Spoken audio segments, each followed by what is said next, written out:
All right, where did I put that? Good grief. I can't find anything in here. I don't know. Ah, crap.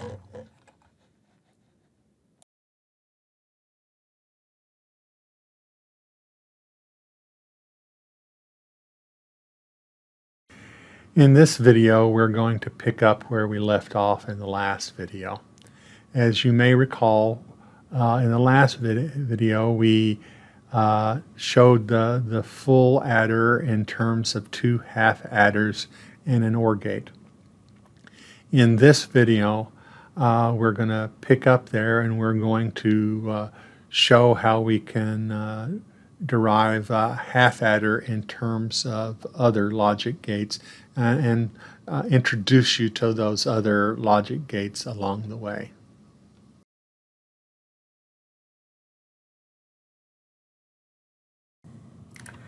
Well, as you may recall from the last video, we had taken the full adder and had shown where it could be broken down in terms of half adders.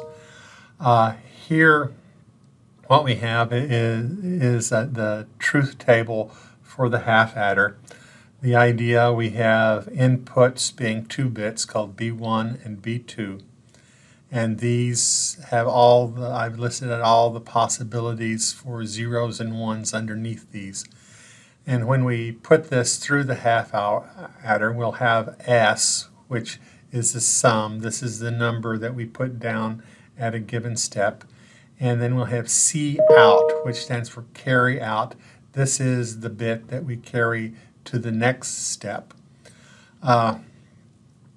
The aim of this video is to take this and to break this down into basic logic operations. To take this diagram that we have here, which is a black box, and replace the black box in terms of more basic logic operations.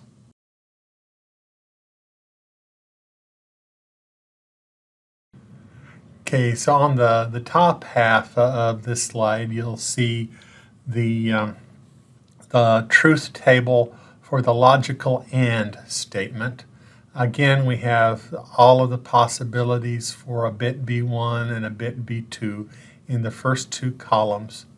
And in the third column, we have B1 and B2. We represent the AND operation for this wedge or caret or whatever you want to call it. The idea with the AND operation is that we only have a truth value of 1 in the last column when both of the input values are true.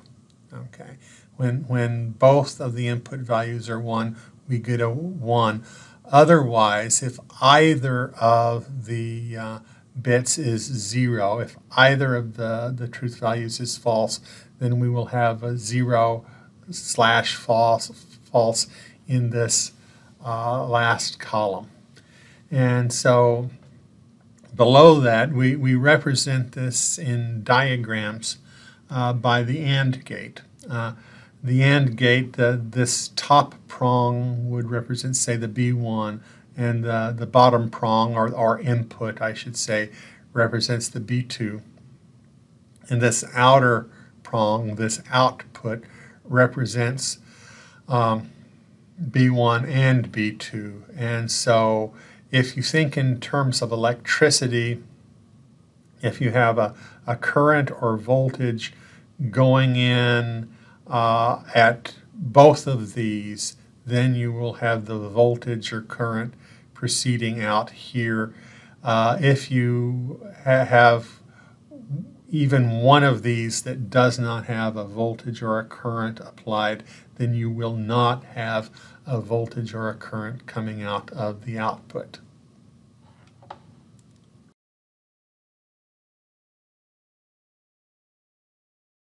Here we have the logical OR, the truth table up here with all of our possible inputs.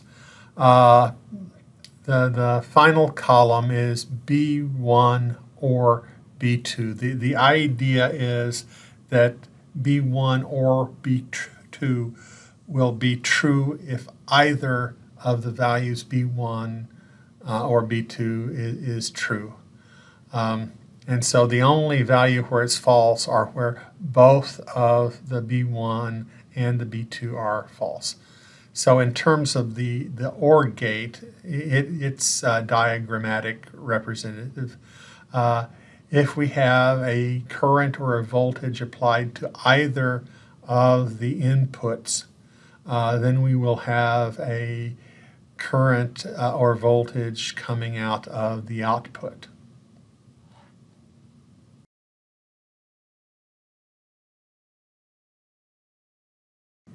Okay, whereas with logical and logical OR, they are binary operations, the logical NOT is a unitary operation. And it's about as simple as it can be for something that's not just, the identity.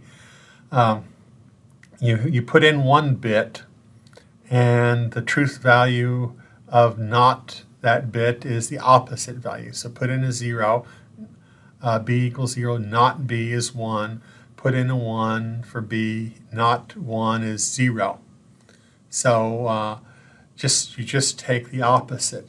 And so this is actually kind of reflected in the alternate name for the NOT gate. It's an inverter. It simply inverts whatever you put in. If you put in a 1, it'll spit out a 0. If you put in a 0, it'll put out a 1. And it has this little triangle at the end. The little triangle is, a little circle at the end, excuse me. Our little circle is our way of denoting negation. And it's used in other operators as well.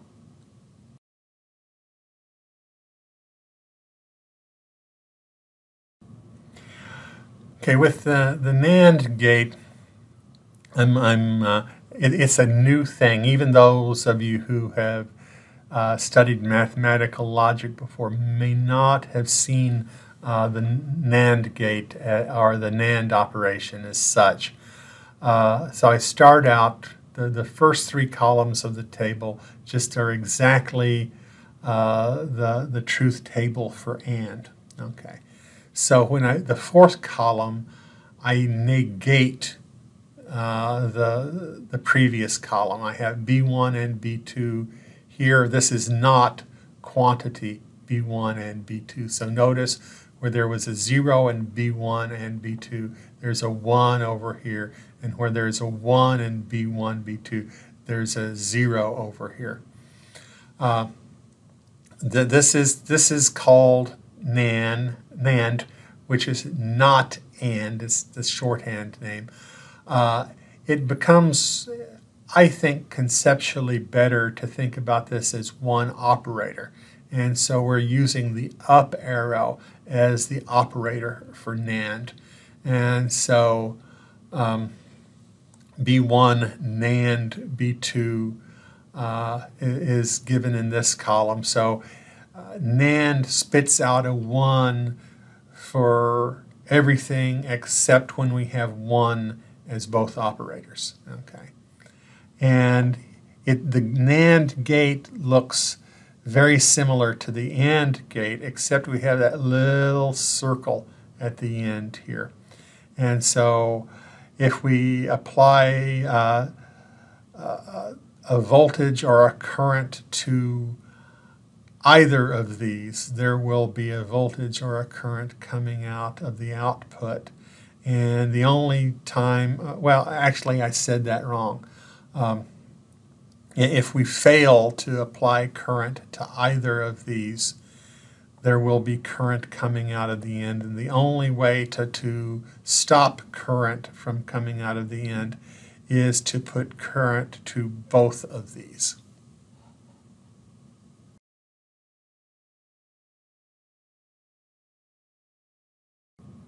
So here we come up to the logic operator exclusive OR. which we spell out exclusive or shorthanded by XOR. Okay. The idea here is that the output on it is going to be 1 whenever there is exactly one of my inputs being 1.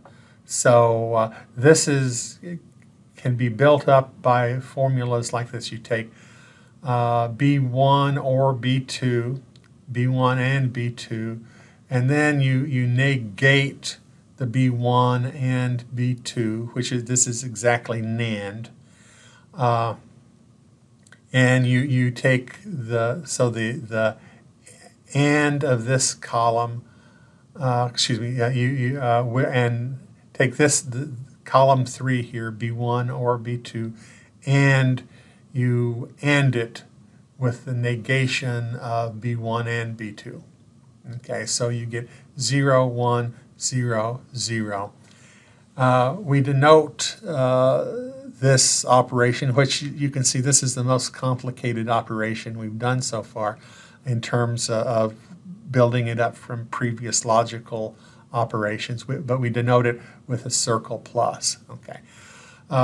For those of you who may have encountered addition modulo 2, this is exactly addition modulo 2. It was just historically it was arrived at differently.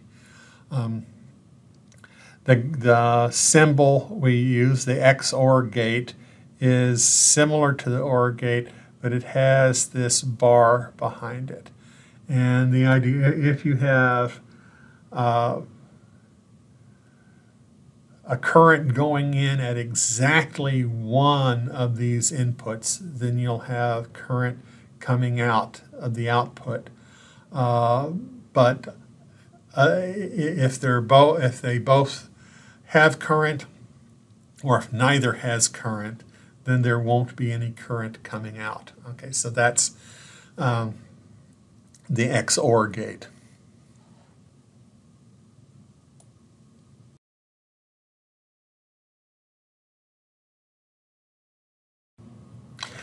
All right, so here, this is the table where we bring it all together.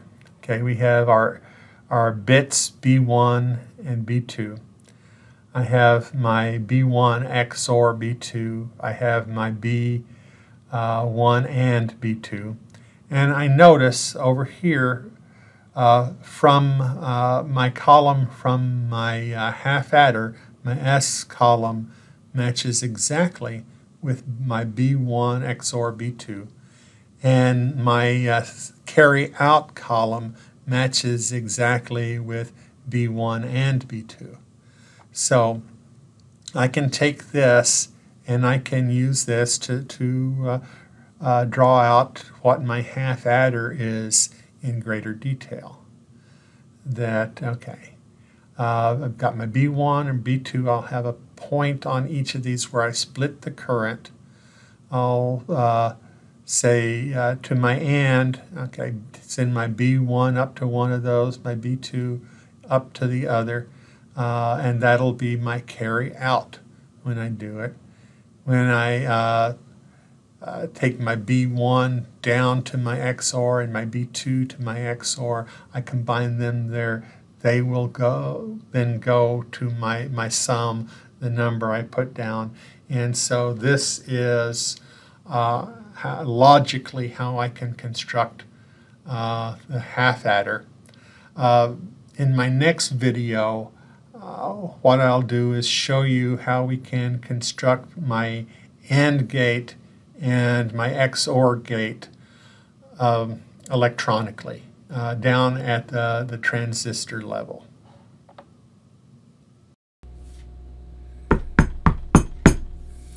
Yeah, who is it? No, I'm not doing anything. Come on in.